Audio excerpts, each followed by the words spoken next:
Hello மக்களே, welcome back to Parallax Cinemas. இன்னைக்கு நம்ம பார்க்க போற படம் ரிலீஸுக்கு முன்னாடியே ட்ரெய்லரை விட்டு ஏகப்பட்ட சர்ச்சைகளையும் அடே இது எந்த நடிகரை பத்தி எடுத்திருக்காங்க அப்படின்னு ஒரு பெரிய எதிர்பார்ப்பையும் கிளப்பின TN 2026. உமாபதி டைரக்ஷன்ல நம்ம நட்டி நடிச்சிருக்க இந்த படம் நிஜமாவே தியேட்டர்ல பட்டைய கிளப்புதா இல்லையா? வாங்க சீக்கிரமா ரிவ்யூக்குள்ள போலாம். வட மாநிலத்திலிருந்து நம்ம தமிழ்நாட்டுக்கு வந்து ஒரு பெரிய ஆக்டர் ஆகணும்னு ஆசைப்படுறாரு நம்ம ஹீரோ குல்கந்த் குமார் நட்ராஜ். ஆரம்பத்துல ஆள் யாரும் இல்லாம கஷ்டப்படுற அவருக்கு நம்ம தம்பி ராமையா காட்ஃபாதரா என்ட்ரி கொடுக்கறாரு. அந்த ஊர்லயே பெரிய பணக்காரரான தம்பி ராமையா தான் சொத்தையெல்லாம் வித்து நட்ராஜா தமிழ் சினிமாவோட உச்ச நட்சத்திரமா மாத்துறாரு. சரி, பெரிய ஆக்டர் ஆயிட்டாரு, அப்புறம் என்ன? அங்கதான் ட்விஸ்ட். தான் ரசிகர் மன்றத்தை அப்படியே மக்கள் மன்றமா மாத்துறாரு நம்ம ஹீரோ.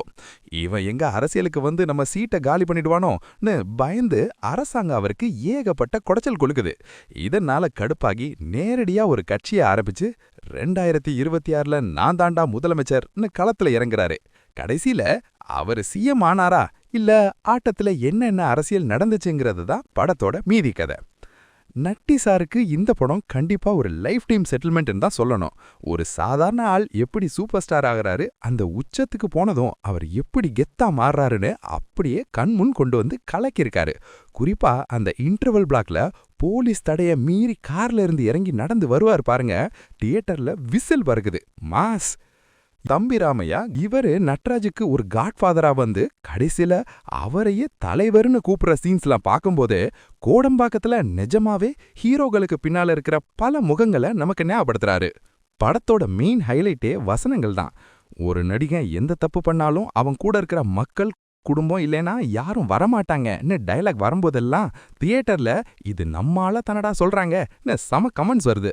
இப்போ நடக்கிற சில சமகால அரசியல் சினிமா கூத்துக்களை எல்லாம் வச்சு செஞ்சிருக்காங்க.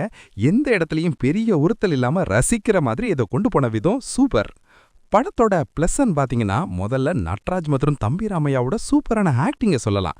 அதுக்கு ஏத்த மாதிரி ஃபர்ஸ்ட் ஆஃப் எந்த இடத்துலயும் போர் அடிக்காம சம ஸ்பீடா ரொம்பவே விறுவிறுப்பா போகுது.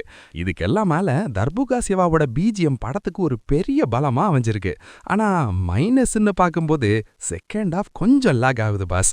நடப்பு அரசியலை காட்டி சுவாரஸ்யப்படுத்த ட்ரை பண்ணாலும் கதை ஒரே இடத்துல சுத்தி சுத்தி வர மாதிரி ஒரு ஃபீல் ஆகுறதால திரைக்கதையில ஒரு சின்ன தொய்வு இருக்கு.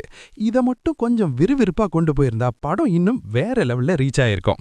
மொத்தத்துல TN 2026 எப்படி இருக்குன்னு கேட்டீங்கன்னா, செகண்ட் ஹாஃப்ல அங்க கொஞ்சம் சறுக்குனாலும் இப்படி ஒரு சென்சிட்டிவான பொலிட்டிக்கல் சப்ஜெக்டை பரிகரியமா எடுத்த உமாபதியையும் தம்பி ராமையாவையும் கண்டிப்பா பாராட்டலாம். இப்போ தமிழ்நாட்டுல நடக்கிற அரசியல் மற்றும் சினிமா டிராமாக்கள்ல ஸ்கிரீன்ல ஒரு தடவை பார்க்கணும்னு நினைக்கிறவங்க தாராளமா தியேட்டர்ல போய் ஒரு விசிட் அடிக்கலாம். இந்த ரிவ்யூ உங்களுக்கு பிடிச்சிருந்தா மறக்காம லைக் பண்ணுங்க, உங்க சினிமா நண்பர்களுக்கு ஷேர் பண்ணுங்க. நம்ம சேனலை சப்ஸ்கிரைப் பண்ணிட்டு அந்த பெல் ஐகானையும் தட்டி விட்டுருங்க. பாய்.